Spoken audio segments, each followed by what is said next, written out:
অথচ আল্লাহর নবী টোটালি হারাম করেছেন। এবার শোনেন একই হাদিসে শেষ বাক্য আরো কঠিন, অসামানহুন্না হারাম, এর মাধ্যমে উপার্জিত সম্পদ হারাম। হারাম শব্দ আল্লাহ রাসূলের মুখের ভাষা, হারাম শব্দ আল্লাহ রাসূলের মুখের ভাষা।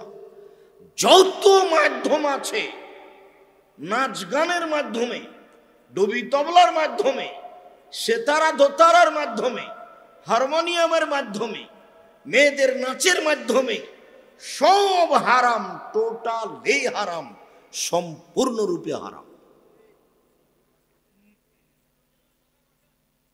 আগামীকাল সকাল থেকে আপনার দোকানে মেয়ে নাচবে টিভিতে, আর আপনি ব্যবসা করবেন? এত নোংরা জঘন্য কাজ করে ব্যবসা করতে হবে না? অন্য ব্যবসা করেন, না কুলালে ভিক্ষা করে খেতে হবে। অবৈধ পন্থায় পয়সা উপার্জন করে সুখী জীবনের প্রয়োজন নেই। সময় বেশি দিন নয়, দেখেছিলাম একদিন বয়স 40, দেখি 60, তারপরে দেখি আর নেই। এর নাম বয়স। জুলুম করে, ক্ষমতা দেখিয়ে, অন্যায় অবিচার করে, লুটতরাজ রাহাজানি করে বেঁচে থাকার চেষ্টা করিয়েন না। ফেরাউন 1500 বছর জুলুম করার পর ডুবে গেছে, আর আপনাদের নেত্রী লম্বা সময় থাকার পরেও চলে যেতে হয়েছে সময় মাত্র 45 মিনিট। জুলুম কাউকে রক্ষা করে না, সময়ের ব্যবধান। কবে ধরবেন তিনি ভালো জানেন। তিনি বলছেন যে ইন্নাল্লাহ ইউমলি লিয-যালিম, জালেমকে আল্লাহ সুযোগ দেন। আল্লাহ নবী বলছেন যে আল্লাহ জালেমকে সুযোগ দেন, তো জুলুম করতে থাকে, করতেই থাকে, করতেই থাকে। এ যা আখাযাথু লাম ইউফলিথু, যখন তাকে ধরেন তখন আর ছাড়েন না। আল্লাহর ধরা বড় কঠিন।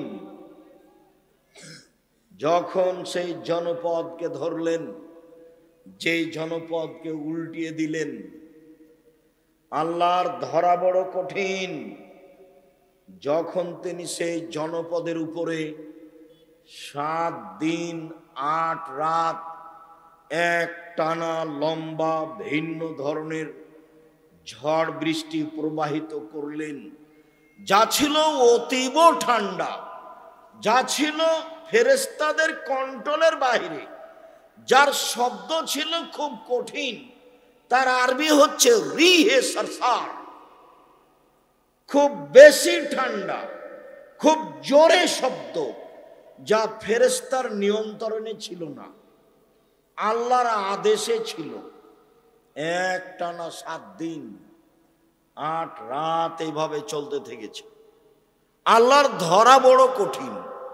যখন যাকে ধরেছেন তখন তাকে ছেড়ে দেননি, তবে যারা জুলুম করে তাদের সুযোগ দিয়ে থাকেন, সুযোগ পেয়ে থাকে। চলেন, আবু মালিক আশআরী রাদিয়াল্লাহু তাআলা আনহু বলেন, রাসূল সাল্লাল্লাহু আলাইহি ওয়াসাল্লাম বলেছেন,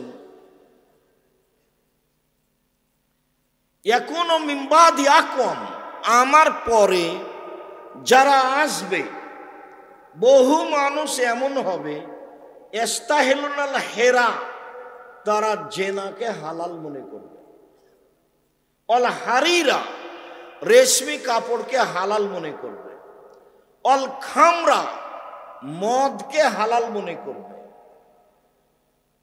অল মাসিফ, বাদ্যযন্ত্র খেলতামাশাকে হালাল মনে করবে। প্রায় সব মোবাইলই বাজনা বাজে, প্রায় সব দোকানেই বাজনা বাজে, প্রায় সব বাড়িতেই বাজনা বাজে,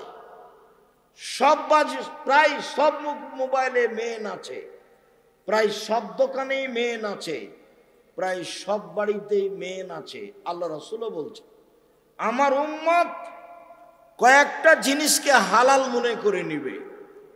1 জেনা, 2 রেশমি কাপড়, 3 মদ, 4 খেলতামাশা বাদ্যযন্ত্র। হাদিস বুখারী মুসলিম। যা হাদিস বুখারী মুসলিম মানে আমার আর আপনার আপোষের কোনো সুযোগ নেই। হাদিস বুখারী মুসলিম মানে যা বললাম সেটাই, ফিরে আসারও কোনো সুযোগ নেই। বুখারী মুসলিমের হাদিসে এসেছে আইনানে তাজনিয়ানে জেনাহুমান নাজরু, দুই চোখের জেনা হচ্ছে চোখ দিয়ে দেখা। ওয়ালুজনানে জেনাহুমাল ইস্তেমাউ, দুই কানের জেনা হচ্ছে কান দিয়ে শোনা। অলিয়াদ জেনাহাল বাতস, হাতের জেনা হচ্ছে হাত দিয়ে ধরা। আর রিজল জেনাহাল মাসি, পায়ের জেনা হচ্ছে পা দিয়ে চলা। জেনাল কালব তাতাওয়ানা তাশতাহি, অন্তরের জেনা হচ্ছে এই বিষয়ে পরিকল্পনা করা। জেনাল কালবে আর নুতক, জেনাল লিসান আর নুতক, জিহ্বার জেনা হচ্ছে কথা বলা। এগুলো সব জেনা, এই কথা মুহাম্মদ সাল্লাল্লাহু আলাইহি সাল্লাম বলেন, হাদিস বুখারী মুসলিম। রাসূল সাল্লাল্লাহু আলাইহি সাল্লাম বলেন এতাফাসাদুনা তাফাসাদাল হিমারে, গাধা যেমন গাধীর সাথে মিলে লজ্জা বুঝে না, ষাঁড় যেমন গাভীর সাথে মিলে লজ্জা জানে না, মানুষ তেমন খোলা মাঠে জেনা করবে, লজ্জা বুঝবে না। বুখারী মুসলিমের এক হাদিসে এসেছে এতাহারাজুনা তাহারুজাল হিমারে, গাধা যেমন গাধীর সাথে মিলে লজ্জা জানে না, মানুষ তেমন খোলা মাঠে জেনা করবে, লজ্জা বুঝবে না। রাসূলের মুখের ভাষা। আমার উম্মত জেনাকে হালাল মনে করবে, গান বাজনা বাদ্যযন্ত্রকে হালাল মনে করবে। গান বাজনা বাদ্যযন্ত্র এখন আর পাপ নয়, কই মানুষ তো এটাকে প্রয়োজন মনে করে না। ভাবা, মানুষ সে নিয়ে চিন্তা ভাবনা করে না। প্রায় সবার কাছেই বড় মোবাইল, সব মোবাইলই মেইন আছে। আমি আবার বলি যে নোকিয়া দিয়ে যদি জামিয়া সালাফিয়া চলে আমার কাছে, তাতে আমি আপনার নামটা সেভ করতে পারি না, রিং হলে শুধু অন করতে পারি। তা আমার এই নোকিয়া মোবাইলে রিং হলে অন করতে পারি, এই দিয়ে যদি জামিয়া সালাফিয়া চলে, তাহলে আপনার কাজকর্ম এই মোবাইল দিয়ে চলবে না, এটা আপনি কি দিয়ে বুঝাতে চাচ্ছেন? আপনার হাতে এই মোবাইল কেন? আপনার হাতে যখন আমি এই মোবাইল দেখি, তখন আমি ইবলিসের একটা কথা আমার মনে পড়ে, সেটাও শোনাই। ইবলিস হলো 14 ইলিমের পড়া, তার মানে বিদ্যাও বেশি, বুদ্ধিও বেশি, কৌশলও বেশি। তো আল্লাহ যখন ইবলিসকে বললেন ইবলিস আদমকে মেনে নে, তো ইবলিস বলল যে আমি হচ্ছি আগুনের তৈরি আর আদম হচ্ছে মাটির তৈরি, কেমনে তাকে মানি? তো আল্লাহর সামনে অহংকার করলো, এই শব্দটা হলো অহংকারের। তো আল্লাহ বললেন যে ইবলিস তুই সরে যা। ইবলিস বলল যেহেতু আমি আপনার রহমত থেকে সরে গেলাম, আমার একটা দাবি আপনাকে মানতে হবে। কি দাবি? আমাকে কিয়ামত পর্যন্ত বেঁচে থাকার সুযোগ দিতে হবে। তো ওর ভাষাটা ছিল এলাইয়াউমিল কিয়ামা, কিয়ামত পর্যন্ত।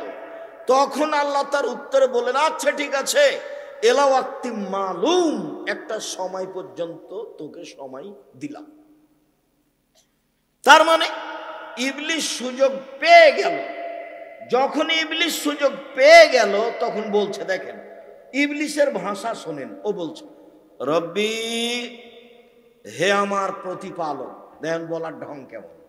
ইবলিস বলছে রব্বি, হে আমার প্রতিপালক, তোমার সম্মানের কসম, তোমার মর্যাদার কসম, তোমার ইজ্জতের কসম, লাউব্যাল ইনসানা মাদামা তারহুম ফি আসাদিহিম, আদম সন্তানের দেহে যতদিন শ্বাস থাকবে ওকে আমি ভুল পথে নিয়ে যাব, ওকে ভ্রান্ত করেই ছাড়বো। এটা আমি গ্রহণ করি না। কিভাবে ও জান্নাতে যায় তা আমি তাকে দেখে ছেড়ে দেব। এই ঘোষণা ইবলিস দিল। যত মাধ্যম আছে আপনাকে বোকা বানানোর, সব মাধ্যম ইবলিস জানে। তবে বড় বড় মাধ্যম হলো জেনা, নারী, বড় বড় মাধ্যম হলো টাকা, বড় বড় মাধ্যম হলো গান বাজনা, খেলতামাশা, বাদ্যযন্ত্র। এগুলো বড় বড় মাধ্যম ইবলিসের। এগুলো আপনাকে জাহান্নামে নিয়ে যাওয়ার জন্য ইবলিসের পক্ষ থেকে শক্ত মজবুত হাতিয়ার। ও নিজে বলছে, আমি আদমের ছেলেমেয়ের দেহে শ্বাস থাকা কালীন ওকে আমি পাপী করবই করবই করেই ছাড়বো তাকে। আমি জাহান্নামে যাব আর আদমের ছেলে মেয়ে জান্নাতে যাবে, এটা আমি করতে দিব না। তখন আল্লাহ বলছে, ইবলিস শুনে রাখ, আমার সম্মানের কসম। আল্লাহ বলছে, ইবলিস শুনে রাখ, আমার সম্মানের কসম, আমার ইজ্জতের কসম, আমার মর্যাদার কসম, আমার উচ্চতার কসম, আদম সন্তান যতবার বলবে ভুল হয়েছে ততবার আমি ক্ষমা করে দেব। তবে আল্লাহ এই কথা বললেন না যে ইবলিস তুই আদমের ছেলে মেয়েকে ভুল পথে নিয়ে যেতে পারবি না, এ কথা বললেন না। বললেন যে যতবার বলবে ও যে আমার ভুল হয়েছে ততবার আমি তাকে ক্ষমা করে দেব, এই কথা।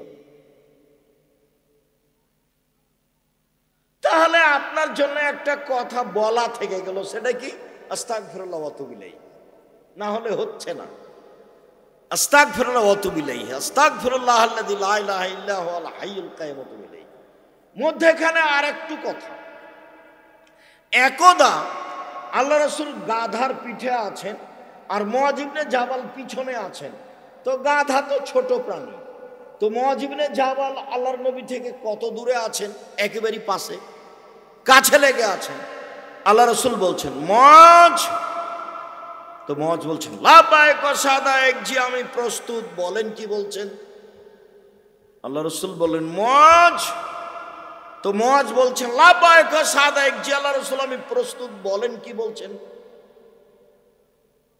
আল্লাহ রাসূল বলছেন, মুআয। তো মুআয বলছেন, লাব্বাইক ওয়া সাদাইক, জি আল্লাহ রাসূল বলেন কি বলছেন? আচ্ছা, মুআয কত দূরে আছে? পাশেই তো আছে। এত সতর্ক করছেন কেন? যাতে করে আল্লাহর নবী যে কথাটা বলছেন মুআয যেন ধরে রাখতে পারে। প্রস্তুত? মুআয রেডি? জি হ্যাঁ প্রস্তুত। মুআয প্রস্তুত? জি হ্যাঁ প্রস্তুত। এই জন্য আমি কথা বললে কেউ যখন দাঁড়িয়ে থাকে, অমনোযোগী থাকে, গল্প করে, সেইটাকে আমি ঘৃণা করি, এটা আমি পছন্দ করি না। জায়গা থাকে না তখন সেটা ভিন্ন কথা, জায়গা না থাকার কারণে মানুষ দাঁড়িয়ে থাকবে সেটা ভিন্ন কথা, কিন্তু অপ্রস্তুতি অবস্থায় থাকবে আর আমি হাদিস বুখারী মুসলিমের নকল করব, এটা আমি করি না। দেখেন আল্লাহ রাসূল কিভাবে বলছেন। এবার বলছেন, মুআয বলতে পারো আল্লাহ আমাদের কাছে কি পান আর আমরা আল্লাহর কাছে কি পাই? পরস্পর পাওনা কি, এটা কি বলতে পারো মুআয? তখন মুআয বলছেন, আল্লাহ রাসূলুহু আলাম, জি না আমি বলতে পারবো না। আল্লাহ এবং আল্লাহ রাসূল ভালো জানেন আমরা যে কি পাই, তিনি যে কি পান, তিনি যে কি পান, আমরা যে কি পাই, সেটা আল্লাহ রাসূল ভালো জানেন। তখন আল্লাহ রাসূল বলছেন, মুআয শোনো, আল্লাহর পাওনা হলো আমাদের কাছে যে আমরা শিরক করব না, আর আমাদের পাওনা আল্লাহর কাছে যে তিনি আমাদের শাস্তি দিতে পাবেন না। শাস্তি না, শাস্তি দিতে পাবেন না। তো আমাদেরটা আগে না তারটা আগে? তারটা আগে। শিরক নেই তো জান্নাত, শিরক আছে তো জাহান্নাম, তারটা আগে দিতে হবে। তো ইবলিস তো আমাদেরকে বেকায়দায় ফেলেই দিয়েছে, তো এখন আল্লাহরটা আগে না আমাদেরটা আগে? আল্লাহরটা আগে। সেটা কি? আস্তাগফিরুল্লাহ ওয়া আতুবু ইলাইহি। তাছাড়া ইবলিসের হাত থেকে বাঁচার পথ নেই। এখানে শাস্তি যদি আল্লাহ না দেন, শাস্তি থেকে বাঁচার পথ হলো শিরক না করা। শিরক করিনি, বাঁচিয়ে দাও, ঠিক আছে, ওয়াদা বাস্তবায়ন করলাম। এই জন্য আল্লাহ রাসূল বলেছেন, লাক্কানু মাউতাকুম লা ইলাহা ইল্লাল্লাহ, পৃথিবীর মানুষ শোনো, যার জান যায় যায়, জান যায় যায়, মরে মরে, যায় যায়, মরে মরে, এরকম সময়ে তার পাশে বলো লা ইলাহা ইল্লাল্লাহ, পাশে বলো লা ইলাহা ইল্লাল্লাহ। কেন? মান কানা আখিরু কালামিহি লা ইলাহা ইল্লাল্লাহ ফাদাখালাল জান্নাহ, কার যদি শেষ কালেমা লা ইলাহা ইল্লাল্লাহ হয় তাহলে সে জান্নাতে চলে গেছে।